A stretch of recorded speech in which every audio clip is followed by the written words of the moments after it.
Friday morning, I'm back home in Tucson. We ended a session business yesterday about midday. Why am I wearing this U of A vintage basketball shirt? Why am I shooting hoops?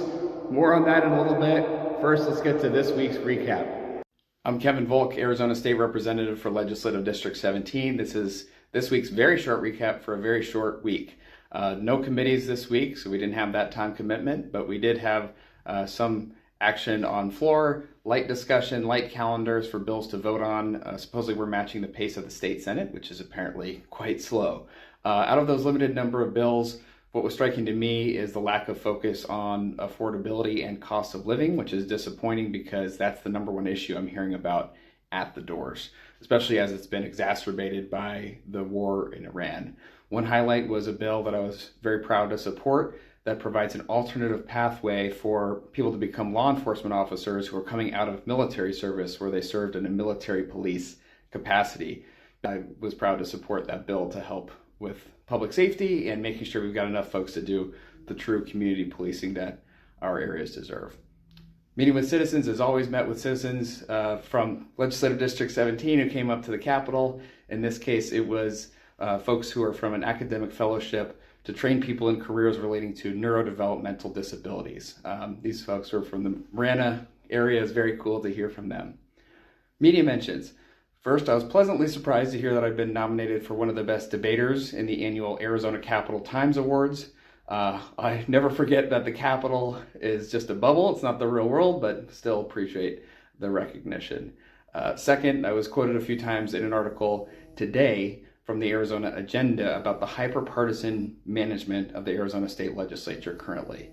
Here's the problem. Compared to other states, the current majority party, Republicans, uses its power to limit almost no bills from getting through that are sponsored by the minority party, Democrats.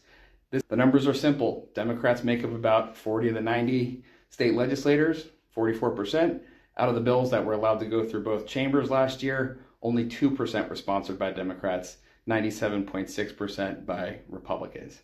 It's gotten really bad in Arizona, but since it's been the same situation for the last few years, the news has largely stopped covering it. So shout out to Arizona Agenda for covering this issue of hyperpartisanship, which defines so much of the dysfunction that the public sees when they look at or hear about the Arizona State Legislature.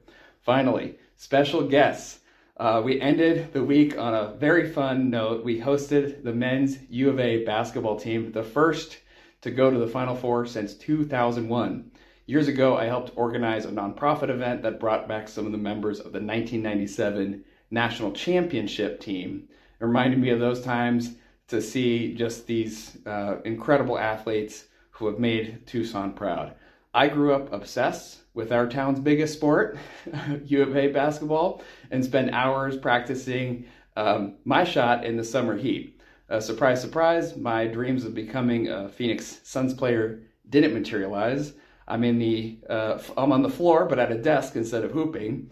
But in this role, it was fun to be able to recognize them on the floor of the State House. As always, go Cats. Thanks for listening. Hope you have a great rest of your week and weekend. I'm hoping we get a very productive week next week. I'll keep you posted.